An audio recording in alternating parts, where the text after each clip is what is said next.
kalbant apie virtualias asistentes, tai aš manau, kad dažna virtuali asistentė šią karjerą pasirenka tiesiog nesuprasdama, kas tai yra, ar jai tai tinka, ypač kai dabar yra tiek daug visokių mokymų, kursų, kurie, kaip ir sakė, parduodami gražiausiam spalvom, darbas iš bet kur, visa kita. Tai tikrai dažna nori laisvės, nori dirbti su atostogų vaizdu prieš akį, nori daug uždirbti. Už to slypi labai daug, ar net daug daugiau nei parduoda visi šitie marketingistai.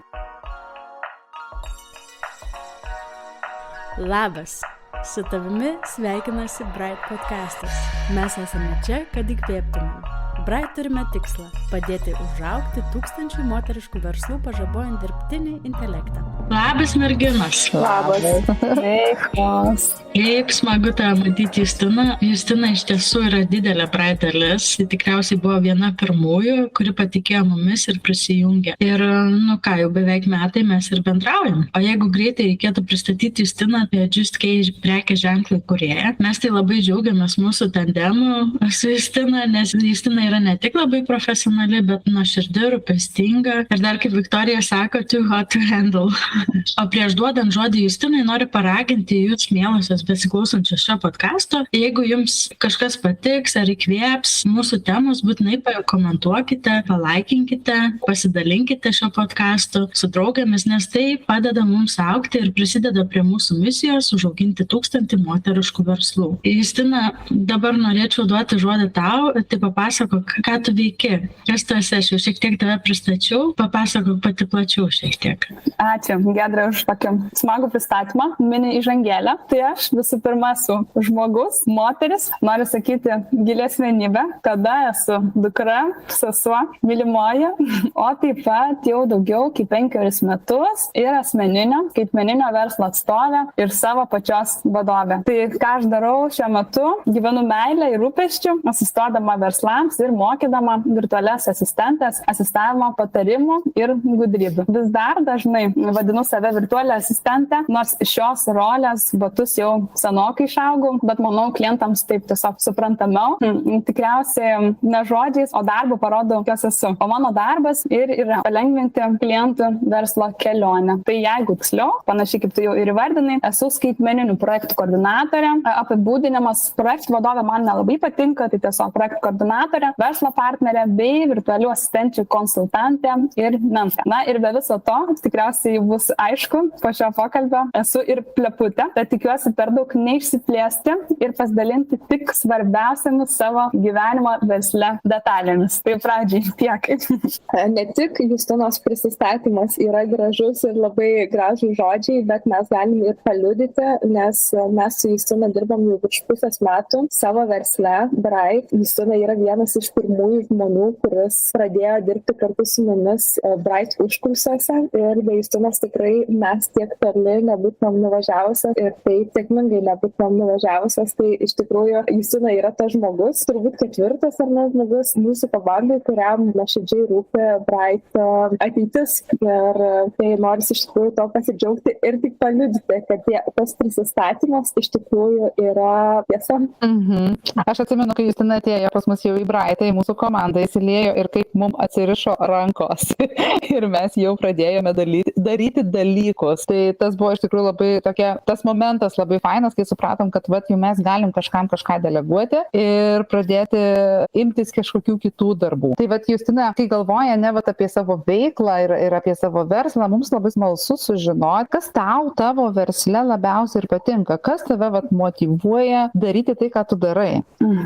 Disciplina, gyvenimo balansas, kurį, manau, šis gyvenimo būdas ir darbas man padeda susikurti. Įvairovė, tikrai monotonijos darbe nebuvimas, lankstumas darbo vietai ir laikui, taip pat nuolatinis mokymasis iš savęs ir kitų, galimybė išreikšti save per pagalbą kitiems ir jaustis vertingai, taip pat galimybė dalintis tuo, ką žinau ir ko moku, turbūt tokie pagrindiniai dalykai.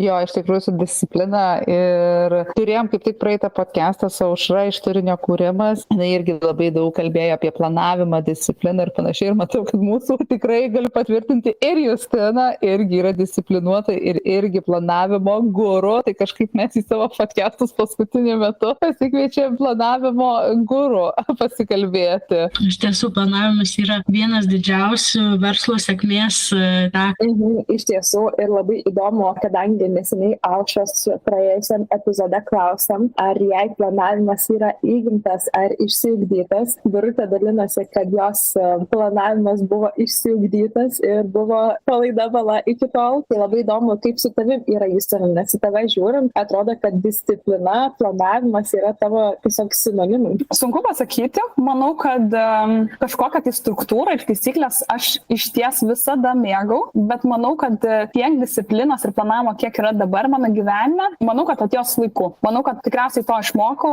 irgi dėl kažkokio tai galbūt pasitikėjimo savimi, ar ne, nes išties turbūt žinodama, kas vyks kiekvieną dieną, kiekvieną savaitę, kažkaip tai galbūt lengviau naviguoti per verslą, mažiau kažkokio nerimo kyla. Tai manau, kad su laiku tikrai to įgyjama, ar ne, bet kaip ir bet kurio kito įgūdžio. Man atrodo, kad galbūt tas tau ateina natūraliai noras ir siekis šito, nes kaip ir pati minėjai, kad esi apie balansą, tai turbūt be planavimo ir disciplinos balansas yra sunkiai įsivaizduojama. Labai faina, kad pasidalinai. Toliau noriu užduoti klausimą, kuris jau su tuo gal šiek tiek nesusijęs. Su tavim dirbant ir matant, koks tu esi visapusiškas žmogus ir kiek daug įvairių įgūdžių turi, su kiek daug užduočių gali padėti tiek mums, tiek tikiu ir kitiems savo klientams. Mums natūraliai kyla klausimas, kaip tau pavyksta turėti tiek daug įvairiausių įgūdžių. Nes tikriausiai ne aš viena ir Giedrė su Birutė paantrins, kad kai sužinojom, kad tau galim deleguoti video montavimą su Adobe programų paketu, mums tai išsprogdino smegenis, nes tikrai mažai žmonių, kurie nėra dizaineriai, kurie nedirba kūrybinėse srityse, apskritai valdo šitas programas. Tai labai įdomu, kaip tau pavyksta turėti tiek daug įgūdžių ir taip jų žongliruoti ir kaip manai, tie įgūdžiai apskritai yra svarbus, norint būti virtuali asistentė ar jokia. Fainas klausimas. Tai manau, kad įgūdžiai visų pirma, ar ne, labai priklauso nuo gyvenimo būdo ir nuo pomėgių, nors mano gyvenimo būdas nėra labai susijęs su kažkokiais video darbais, kitais darbais, iš esmės, ką aš atlieku savo dienotvarkė. Tiesiog manau, kad jeigu nesidomi tam tikras sritimi, tai įgyti ar ne, išugdyti tam tikrus įgūdžius gali būti labai sunku. Tai aš manau, kad mano numeris vienas taisyklė tai yra smalsumas ir domėjimasis.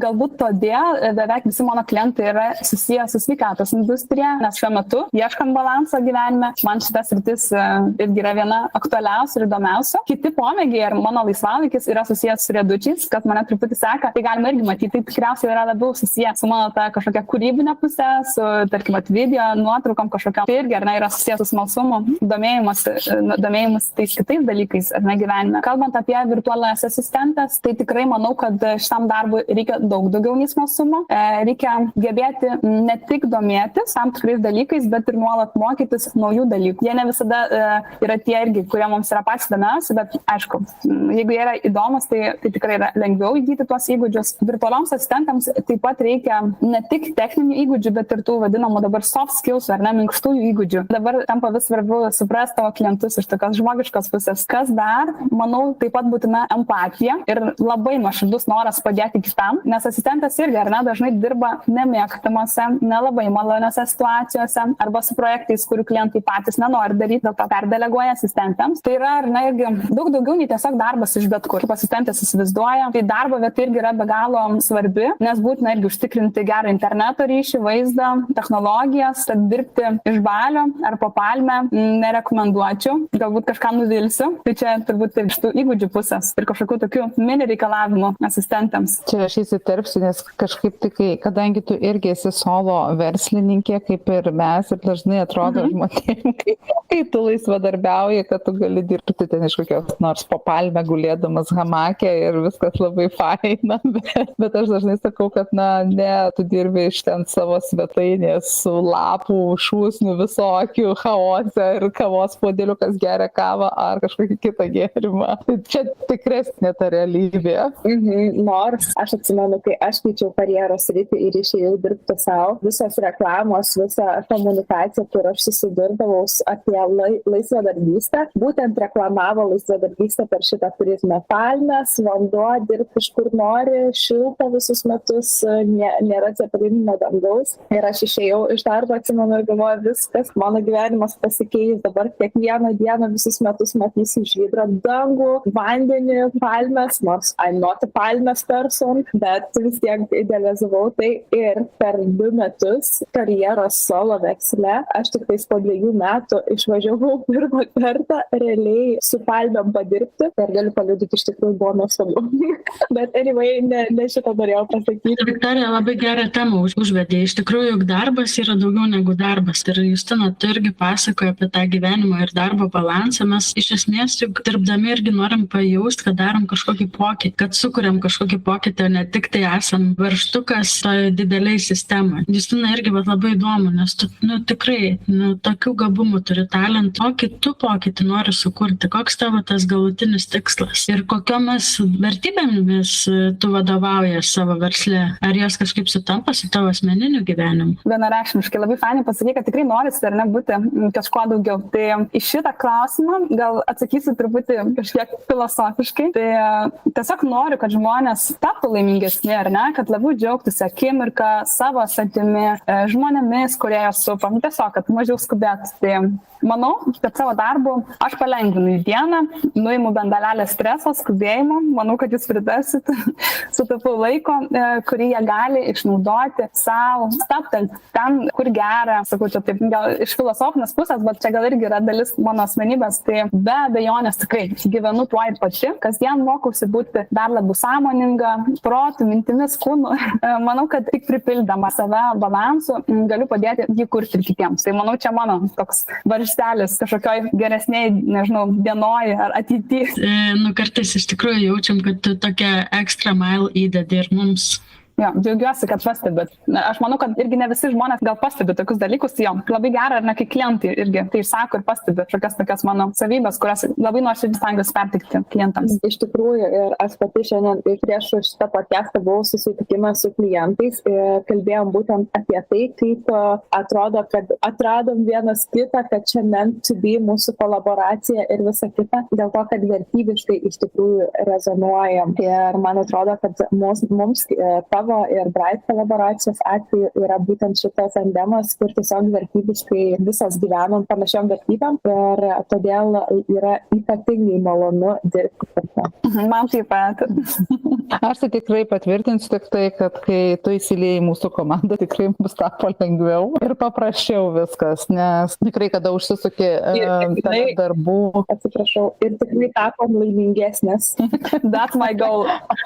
Nes iš tikrųjų, kai užsisuki visuose savo darbuose, aš irgi turiu dažnai savo priminti, kad turiu sustoti, kad biurute reikia pailsėti, reikia atsigauti, reikia, tie visi darbai nepabėgs taip, kai tu dirbi savo, tu nori maksimaliai išnaudoti tą visą įmanomą laiką, kad tai duotų kažkokį tai rezultatą, bet kai jau gali pradėti deleguoti kažkam darbus ir matyti, kad atlaisvėja tos tavo rankos, natūralu, kad tu daraisi laimingesnis, nes pradėti turėti laiko savo. Bet man labai įdomu iš tikrųjų išgirsti irgi, tu jau dirbi ne vienerius metus šioje srityje virtualaus asistavimo. Kokias tas dažniausias ar didžiausias problemas pastebi, kai dirbi su klientais, kai padedi jiems ir taip pat mentoriaudama galbūt virtualioms asistentėms? Visų pirmiausia, tai manau dažniausiai paskartojant, tai nemokėjimas planuoti savo laiko ir darbų, dėmesio nestelkimas į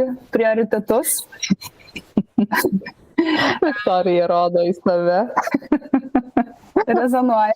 Savo resurso irgi išbarstymas. Tikrai tas, manau, labai dažnas dabar, ar ne, apskritai tas perdėgymas, pervargimas, ar ne, tai tikrai nemokėjimas paskirstyti to savo energijos resurso. Kalbant apie virtualias asistentes, tai aš manau, kad dažna virtuali asistentė šią karjerą pasirenka tiesiog nesuprasdama, kas tai yra, ar jai tai tinka, ypač kai dabar yra tiek daug visokių mokymų, kursų, kurie, kaip ir sakė, parduodami gražiausiam spalvom, darbas iš bet kur, visa kita, tai tikrai dažna nori laisvės, nori dirbti su atostogų vaizdu prieš akį, nori daug uždirbti. Už to slypi labai daug, ar net daug daugiau nei parduoda visi šitie marketingistai. Man visai smalsu, tu nepaminėjai, kad dažnai ateinantys žmonės į virtualų asistavimą nelabai įsivaizduoja, kas tai yra. Ir, sakykime, jeigu atvirai, man irgi tai visiškai nauja specialybė. Aš nesu apie tai girdėjusi. Aš turbūt susipažinusi su tavim, išgirdau apie tai pirmą kartą ir man smalsu. Ką aš turėčiau, kokius pirmus, nežinau, kokius 3 žingsnius padaryti, kad aš suprasčiau, ar virtualus asistavimas yra man. Turbūt truputį reikėtų man dabar pagalvoti, nes aš turbūt irgi gyvenu tame jau gana ilgą laiką ir pati netgi kažkaip labai giliai nesusimaščiau top sąrašų, ką privaloma turėti, ar ne, tai galbūt iš to, ką jau užsiminė, ar ne, tai tikrai domėjimasis, noras mokytis, tobulėti. Labai dažnai virtualūs asistentai pasižymi irgi tokiu, galima sakyti, gal kažkokiu tai multitaskingu, ar ne, tiesiog žmonės, kuriems patinka labai daug dalykų. Man irgi pačiai patiko tiek daug dalykų ir aš tiesiog negalėjau išsirinkti vieno, kas man patinka labiausiai. Tai tiesiog irgi žmonės, kuriems labai nusibosta tas kažkoks pasikartojantis darbas, ar ne, kažkokia tai rutina to pačio darbo, nes virtualus asistavimas yra šiaip tai labai toks vairus, ten vyksta labai daug dalykų, ypač jeigu keičiasi technologijos, ar ne keičiasi kažkokie tai rinkos poreikiai, tikrai išskirti smalsumą ir norą nuolat mokytis ir tobulėti, įgyti naujų dalykų, labai natūralus noras padėti ir empatija, ar ne, nes čia tiesiog, kad ateisiu, padėsiu, bet jeigu tau tai nepatinka ir tu nejauti kažkokio tai tokio pasigerėjimo, sustomėjimo, padėti kitam, tai irgi bus labai sudėtinga ir tikrai tam žmogui tai netiks. Gebėjimas naudotis technologijom ir nebijoti susidurti su kažkokiais tai iššūkiais, visokiom klaidom, nes irgi kaip jau ir minėjau, ar ne, asistentai dažnai susiduria su tokiam situacijom, kurios yra nuobodžios arba per sunkios klientui, tai manau gal kažkokie tai tokie dalykai. Nes aš klausau dabar tavęs ir galvoju, aš irgi gal visai galėčiau būti virtuali asistentė. Būnaus, gal kada nors keisiu dar kartą savo karjerą, skriptį. Nu, jau turėsi mentorę, pas kurią eiti, Birutė, tai ilgai neužtruks. Net nebejoju. Žinoma, kai mes buvom su tavim susitikę Justina, kad tu dalinaisi su manim savo istoriją. Apskritai, kaip ėjosi tavo gyvenimo šitą visą kreivę ir kaip tu palengva atsidūrai ten, kur esi dabar ir turi savo verslą, gyveni Barcelonoje ir panašiai. Tai iš tikrųjų, galbūt šiek tiek nusigręžkim nuo klientų, nuo virtualių asistenčių, kurioms mentoriauji ir pakalbėkim apie tave. Tai galbūt galėtum pasidalinti su mūsų klausytojais, o kokia yra ta tavoji istorija, kaip tu pati atsiradai virtualiam asistavime, kaip atsiradai Barcelonai ir galbūt per tą laiką, kol vystai savo verslą, kokius didžiausius atradimus ir iššūkius teko patirti. Pasitengsiu kuo trumpiau, nes mano istorija yra, galiu sakyti, gana ilga, ar ne, kadangi taip dabar gyvenu Barcelonai, bet Lietuvoje jau negyvenu 10 metų, tai per tos 10 metų ar ne, gimė ir mano verslas. Tai ta istorija nėra labai trumpa, bet aš pasistengsiu ją kažkaip tai trumpai įvardinti. Tai aš manau, kad nuo pat vaikystės, tiesiog atsimenu, kad nuo pat vaikystės mano galvoje šiaip sukosi labai daug įvairių verslo idėjų. Didžioji dalis iš jų buvo tikrai susijusios su pagalba kitiems žmonėms, vienokia ar kitokia forma. Buvau labai tokia irgi jautri, empatiška asmenybė. Ir mokymas, kadangi dabar esu ir mentorė ir konsultantė, tai ir mokymas man irgi nebuvo svetimas nuo pat mažų dienų, nes irgi atsimenu, toks fun fact, nuo pat pirmos klasės po pamokų savo išmoktų dalykų labai mėgau mokyti savo sesę. Aš pirmoji, antroji klasė pradėjau mokintis anglų kalbos, tai tuo metu mano 4-metė, 5-metė sesė irgi mokėjo tos pačius žodžius kaip ir aš, tai aš tiesiog be galo mėgau mokyti. Vėliau mano gyvenimą atėjo verslumas, tai jo mokiausi iš savo mamos, nes irgi visą mano vaikystę, iki pat studijų pradžios, mano mama turėjo kūrybišką verslą, taip netrukus irgi ir net jo mano studijų laikai, kaip ir sakiau, irgi esu įvairiapusė asmenybė, tai išsirinkti vieną dalyką, ką studijuoti, man tiesiog buvo neįmanoma, buvo labai sudėtinga, tai aš tiesiog irgi pasirinkau verslą, tai mokiausi verslo, personalo, rinkodaros vadybos, taip pat skaitmeninės rinkodaros komunikacijos ir kadangi studijavau ne tik Lietuvoje, bet ir užsienyje, tai nenustebinsiu, po studijų Lietuvą grįžti nelabai panorau.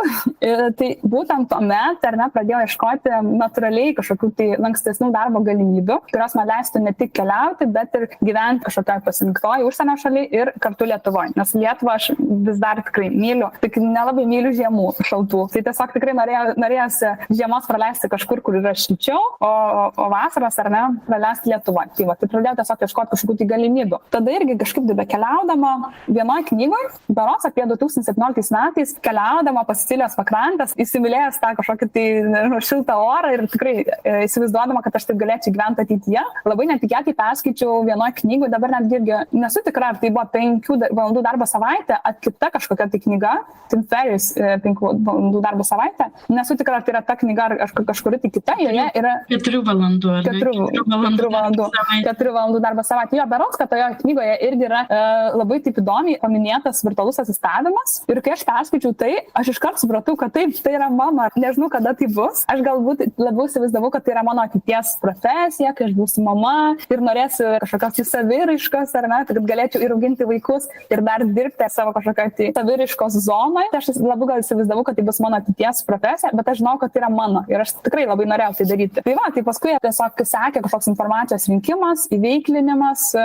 Iš tikrųjų užtruko keletą metų, nes tuo metu buvo tiesiog neįmanoma įsivaizduoti, kaip tu gali dirbti per nuotolių, kaip klientai gali pasitikėti, kokie įrankiai turėtų būti naudojami. Tai va, tai iš tikrųjų COVID mane paskatino ar ne pradėti domėtis tuo nuotoliniu darbu ir pandemijos metu, pandemijos pradžioje būtent ir žengiau ar ne pilna koja į kažkokią tai verslo pradžią ir dabar jau skaičiuoju 5 metus, tai taip galiu juokingai pasakyti chaoso ir balanso, ar ne, 2 viename. Wow. Tai va, truputį gal išsiplėčiau, bet labai įdomi istorija iš tikrųjų. Prašau, išsiplės, tikrai kaip įdomu, įdomu iš tikrųjų, kaip prasidėjo, kur buvo tas pirmas žingsnis, ar tu kažkaip ieškojai, dirbai kažkur kitur prieš tai ir tada sugalvojai, kad pilna koja nori žengti į verslą, ar tu jau kažkokį verslą vystei prieš tai? Tai ne, verslo prieš tai nevykdžiu, bet jau tuo metu dirbau tokius darbus, ar ne, kur kažkoks tai grafikas būtų lankstesnis, kur tai nebūtų irgi 9-to-5 job, ar nuo 9 iki 5. Tai ilgą laiką tai jau nebuvo toksai. Aš visada kažkaip taip tos paskutinius darbus ir šiaip užsienyje didžiąją dalį dirbu tikrai kažkokiam tai pamainom, ar ne, kur yra daugiau kažkokio lankstumo, ar gyvenimo būdas, kažkoks tai kitoks. Tai aš manau, kad tai jau sekė, ar ne, į mano kažkokį tai tokį gyvenimo būdo susikūrimą, bet tai nebuvo mano asmeninis verslas. Paskutiniai mano 2 darbai irgi buvo susiję, ar ne, su kažkokiu tai nuotoliniu darbu, bet aš tiesiog dirbau ofise. Dar galiu truputį gal išsiplėsti atradimus ir iššūkius, nes paliečiau tą tokią smagą dalį, ar ne, kaip viskas įsižieda, kaip aš sistema visų tuo, galbūt nuo vaikystės, kaip aš apskritai atsiradau tam versle, bet labai noriu papasakoti ir apie iššūkius, kad neatrodytų viskas tik tai vaivorykštės spalvom. Tai aš manau irgi, mano versle, ar ne, per tos 5 metus irgi tikrai kilo labai daug iššūkių. Manau, pagrindiniai iš jų tai yra turbūt baimės, įvairius įsitikinimai, kurių irgi visi turi. Manau, kad ypač pradedami, ar ne, kažkokį tai naują verslą. Čia turbūt ne tik aš viena, ar ne, bet mes visi gyvename kažkokiam labai iškreiptame verslo pasaulyje, ar ne, nes aplink mus šiaip jau dabar yra daug melo, daug netikrumo, daug nekokybiškų paslaugų, kurias parduoda labai stiprus pardavėjai ir marketingistai. Be iššūkių tikrai mano versle yra daug ir atradimų, kuriuos irgi patiriu kasdieną, kaip mažas vaikas, nuo įvairiapusiškų situacijų su klientais, iki mano įvairių jausmų, reakcijų, iki nuostabių žmonių, kuriuos sutinku, net ir dirbdama per nuotolį. Vienas mano tokių galbūt didžiausių atradimų versle yra tai, kad tik būdamas savimi, tu parduodi geriausiai ir pritrauki geriausius savo klientus. Tai man užtruko, ar ne, tas atradimas ir suvokimas, bet labai džiaugiuosi, kad turbūt irgi per tą tokį laikotarpį verslą, ar ne, kupinai visokių iššūkių ir baimių, kad irgi aš vis tiek galiausiai parduodu, kai būnu savimi. Aha, tai iš tikrųjų tas tavo paminėjimas, kad labai daug yra to iškreiptumo ar ne rinkoje, kur nekokybiškų paslaugų arba tiesiog specialistų, kurie labiau yra pardavėjai, o ne paslaugų teikėjai ir panašiai. Tai užbaigei šitą dalį tuo atradimu, kad vis dėlto atradai, kad tavo asmenybė, tu esi savo pačios išskirtinumas ir kad kai tu atrandi tą išskirtinumą, realiai nebereikia agresyviai kažkaip parduoti, nes tai vyksta savaime, nes, kaip ir kalbėjom prieš tai, vertybės yra tai, kas pritraukia tos klientus, su kuriais tau gera dirbti ir su kuriais rezonuoja. Manau, kad labai gera mintis ir iš tikrųjų pradedant veiklą ar kažkurį laiką versle, kartais netgi atrodo, kad reikia daryti tos pardavimus, žudbūt reikia parduoti, bet iš tikrųjų gal kartais yra netgi naudingiau tiesiog atsigręžti į save pirmiausia ir pažiūrėti, kokie iš tikrųjų yra tavo išskirtinumai susipažinimui, kas tu esi kaip žmogus, ypač tai aktualu yra paslaugų teikėjams, ar ne, kad suprasti, kas natūraliai pas jūs parduoda ir kas tas jūsų klientas, o ne atsiribojus nuo to bandyti tiesiog parduoti. Justina, o man dar šiaip labai įdomu, kadangi tu esi su mumis jau nuo pat pradžių ir iš tikrųjų tu visur taip aktyviai dalyvaudavai nuo pat pradžių ir visą laiką rinkdavais mus vietoj kitų bendruomenių. Tai kaip tu mus radai? Kaip mes atėjome į tavo gyvenimą? Viskas prasidėjo tikrai nuo Instagramo, tai ten pamačiau tavo Giedrę story, beras, tai buvo stories, ar šiaip kažkoks tai video apie ChatGPT įžanginę paskaitą. To video metu aš ne tik, kad susidomėjau tuo metu dar labai tokia šviežia ir niekam nežinoma technologija, bet ir įsimylėjau Giedrę tavo asmenybę. Kadangi aš pati pasakiau, kad nemėgstu tokių nenuoširdžių žmonių, tai aš tikrai pamačiau tave tokią tikrą, nesuvaidintą, nepardaviminę, ar ne? Tiesiog tai va tas toksai nuoširdumas tikrai mane irgi labai užkabino. O tada, ar ne, eigoje pamačiau, kad šalia Giedrės dar yra dvi nuostabios moteris, vienareikšmiškai visos esat nuostabios ir viena kitą nuostabiai papildot. O, jūs ten kaip miela. Tikrai. Vat, Giedrė, matai, pasirodo tavo nuostabi asmenybė atvedė mums ir nuostabią Justiną. Tai ne tik Viktorijos veidas parduoda. Ne tik veidas, bet ir asmenybę gali parduoti, which I don't have. Pasirodo. Na, true, Viktorija. Jo, tiesiog norėjau exaggeratinti visą šitą situaciją. Bet, Ane, tu susižavėjai Giedrę, tau patiko jos asmenybė. Kas buvo tada tas, nežinau, aha momentas, kuris tave paskatino, kad aš ateinu į Bright bendruomenę? Nes vis tiek Bright tuo metu buvo labai šviežia, mes, kaip sakom, buvom no-name'ai, neturėjom nei kažkokią užnugarę, nei buvom žinomos, nei atrodėm patikimos, nes viskas buvo tiesiog, kad būtų visiška pradžia išgirsti. Startiniai pozicijoje buvom. Taip, tai kas pačioj pradžioj galėjo paskatinti, pamatyti vertę kažkokią ir prisijungti. Kaip tik ir dabar neseniai klausiausi irgi Gintarės podcastą, ar ne, kur irgi panašiai turbūt atsakė į tą klausimą. Aš visada žinojau, kad jeigu mane patiks, aš bet kada galėsiu išeiti, bet pabandyti niekas nedraudžia ir turėjau daug smalsumo, daug sustamėjimo ir tikrai labai norėjau pabandyti ir iš arčiau susipažinti, kas tai yra. Ne tik ChatGPT, bet ir su Giedre, ar ne, ir išgirsti, ką jinai turi pasakyti. Tai čia gal toks, ar ne, pirmas niuansas, ar ne, tiesiog žinojimas, kad niekam nieko neprivalau ir tiesiog galiu pabandyti.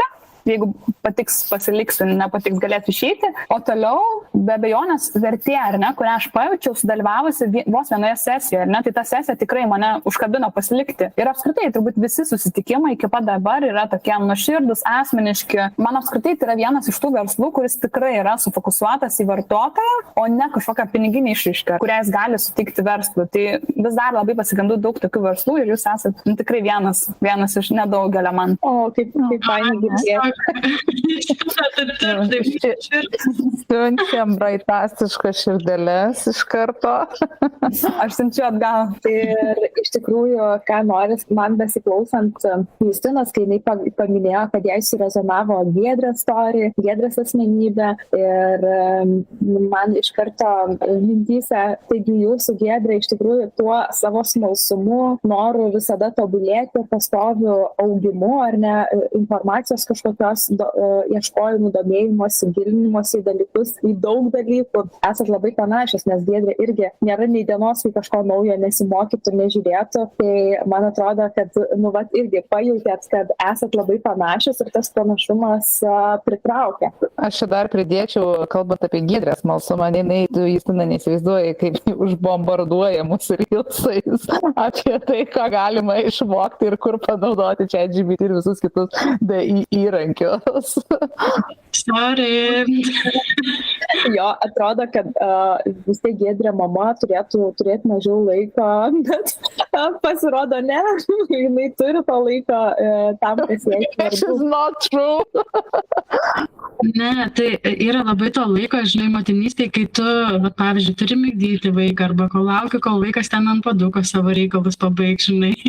Tai aš praleidžiu ne minutės, be paieškų kažkokios informacijos. Jo, aš dėl to ir sakau, ar ne, kad jūs ant tiek gerai papildot viena kitoks savo visom stiprybėm, jūs esate tokia kaip viena tokia super bumė.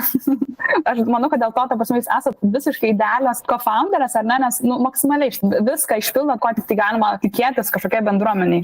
Justina, tavo komplimentai tiesiog veria širdį.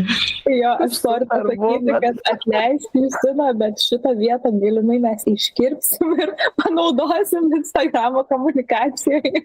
Visas pasaulis turi išgirsti šitą gražų komplimentą apie mums. Labai labai tau ačiū. Pasijuokėm, radom panašumų, pasikomplimentinam vieną kitą ir turiu tau kitą klausimą, kurį mes visada podcast'ui einant į pabaigą užduodam mūsų viešnioms, pasidalinai, kad kas tau surezonavo, kodėl nusprendei prisijungti. Tarp jau tų papasakotų dalykų, ar yra tai, dėl ko rekomenduotum Bright kitoms moterims, ar yra dar kažkokios priežastys? Tai dėl to, kad Bright lyg mano bendradarbės, office buddies, kuriuo aš neturiu dirbdama nuotoliu. Jūs apskritai ar nesat mano partnerės, trenerės, cheerleaderės, palaikymo komandos šokėjos, jeigu lietuviškai, mokytojas, įkvėpėjas. Tai tiesiog aš manau, kad apskritai ar ne dabartiniai dienotvarkiai, tokiam formate, verslo ir gyvenimo būdo, ar ne, labai norisi tokių palaikančių žmonių.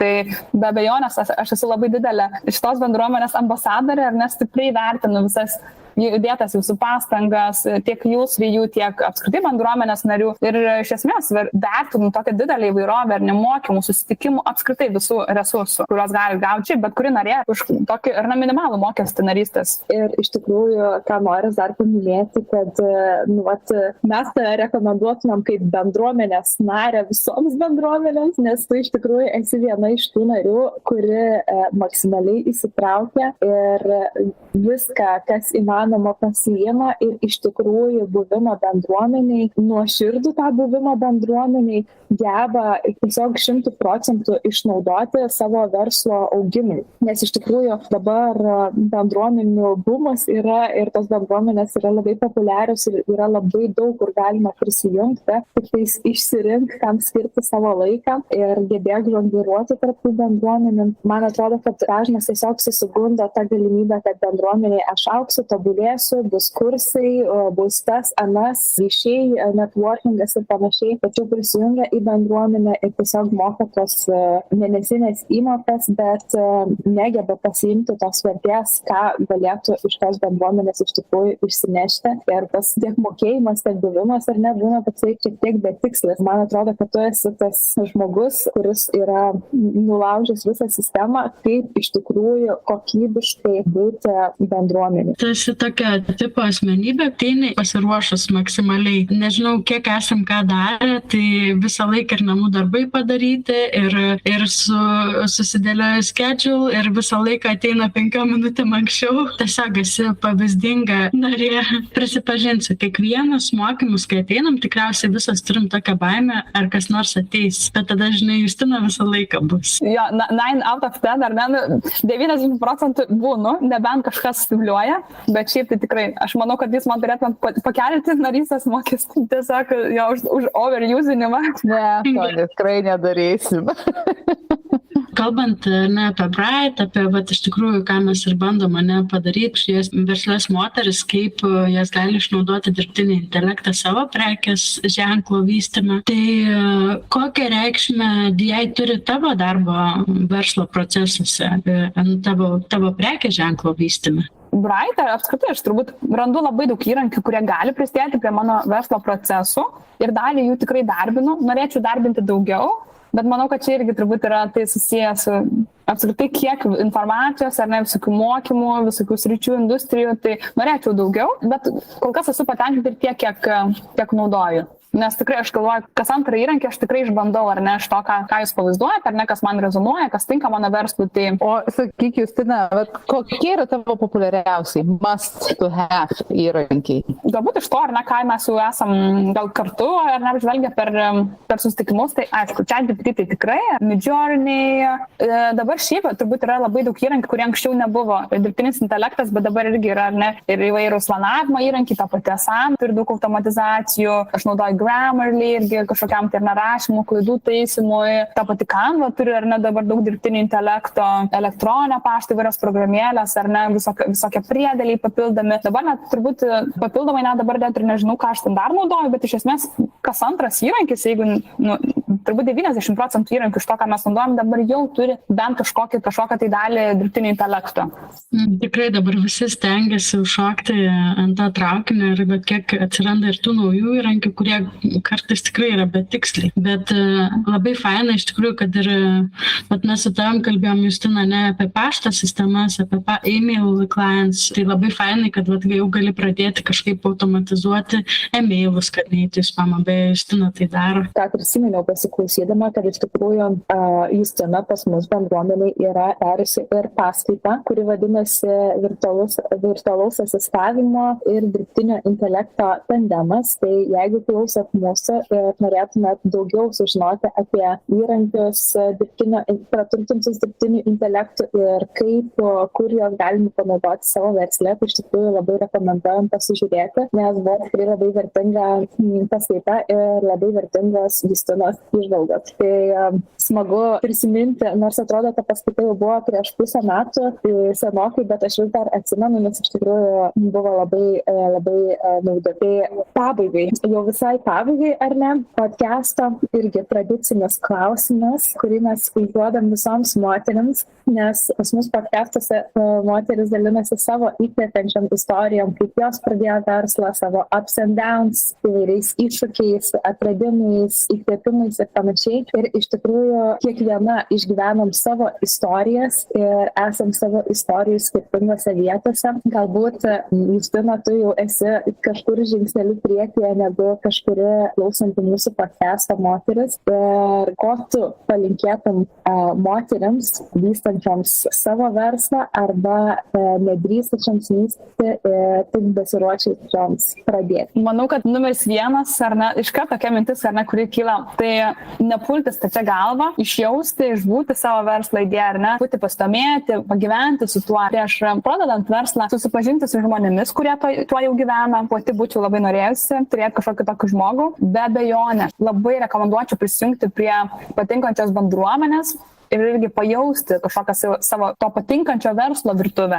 Iš to, ką irgi turbūt paminėjau truputį anksčiau, ar ne, tai neskubėti pirkti iš to, kuris tiesiog labai gerai parduoda, nes irgi nebūtinai tas produktas ar net tas specialistas bus, nežinau, pats tinkamiausias būtent ar ne, tau kaip specialistui. Taip pat, arba netgi turbūt, netgi svarbiausia irgi mintis, iš to irgi ką norėčiau palinkėti, tai irgi nepravesti savęs kuriant verslą ir nepamesti savo vertybių, kas irgi yra labai turbūt dažnas dalykas. Pirmą kartą kuriant savo verslą. Labai faini palinkėjimai, Justina, ir iš tikrųjų pas mus bendruomeniai ir podcast'ą klausančiųjų tarpe iš tikrųjų yra ne viena ir virtuali asistentė ir tikiu galbūt yra ir pradedančių ir norinčių užsiimti šitą veiklą. Ir kaip jau dalinaisi podcast'ą, kad dirbi ne tik su verslais, bet ir kaip mentorė virtualioms asistentėms ir gali iš tikrųjų labai stipriai pagelbėti ir išvesti ant kelio, tai galbūt Justina galėtum pasidalinti, kaip tu galėtum pagelbėti merginoms, kurios yra kelyje į virtualų asistavimą. Tai galiu padėti ne tik toms, kurios dar nedrįsta, bet domisi virtualų asistavimo verslu, galiu padėti ar truputį pažengusioms, nes tikiu, kad vis tiek jau turiu sukaupusi visai nemažą darbo patirtį ar net žinias. Tai šiuo metu ar ne galiu pasiūlyti asistentėms tiek klausimų atsakymų sesijas, strateginės sesijas, taip pat asmeninę mentorystę. Ir labai noriu pasidžiaugti, kad jau nuo rugsėjo į savo paslaugų asortimentą taip pat įtrauksiu Blitz konsultacijas, kai yra kažkoks toks mini klausimėlis, kur tikrai nereikia valandos kažkokios tai sesijos. Ir taip pat jau visą vasarą testuojam reguliarius kasmėnesinius mastermind susitikimus virtualioms asistentėms. Manau, kad irgi tikrai labai daug tenais naudos ir tokias bendrystės, kai norisi kažkokios bendruomenės. Ir taip pat sneak peek po naujų metų atsiras ir virtualių asistenčių mokymai tiek pradedančiosioms, tiek pažengusioms asistentėms. Tai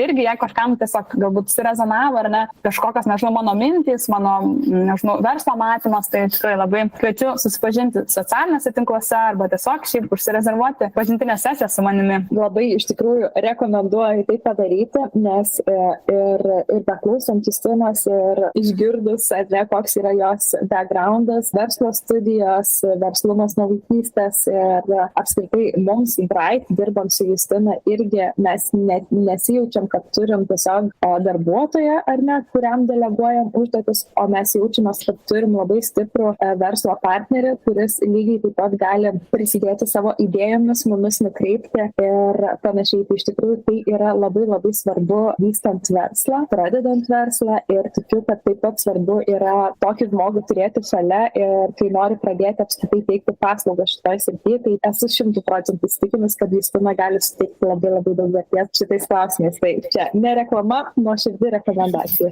Viktorija, kaip visą laiką mokė labai gražiai apie pavadalinti. Aš iš tiesų prisidedu prie šitos rekomendacijos, nes Justina tikrai yra žmogus, kuris ne tik tai geba kokybiškai suteikti paslaugas, bet tas tavo nuoširdumas ir gebėjimas paaiškinti tikrai yra labai labai didelė vertybė, manau. Ačiū, man labai labai gera girdėti.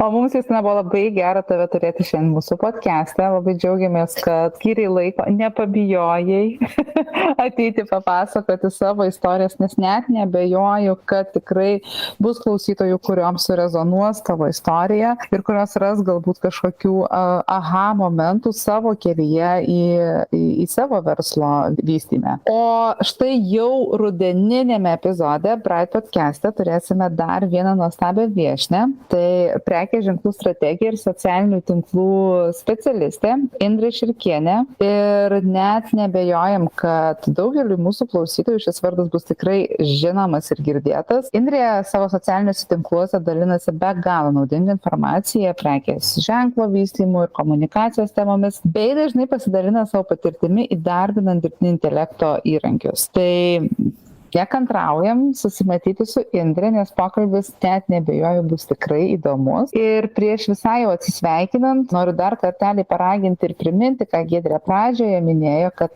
besiklausančios šio podcast'o merginos, jeigu jūs įkvepia mūsų temos, būtinai pakomentuokit, palaikinkit, pasidalinkit šituo podcast'u su savo draugėmis, su savo verslo partnerėmis, nes tai padeda mums augti ir prisideda prie mūsų misijos užauginti 1000 moteriškų verslų. Tai ačiū tau, Justina, ačiū Giedrė, ačiū Viktorija, kad šiandien šitą vasarišką rugpjūčio 1 dieną beje praleidot su Brightu. Ir ačiū klausytojams, kurios klausys šį podcast'ą ir sakiau iki sekančio susigirdėjimo. Iki. Ačiū.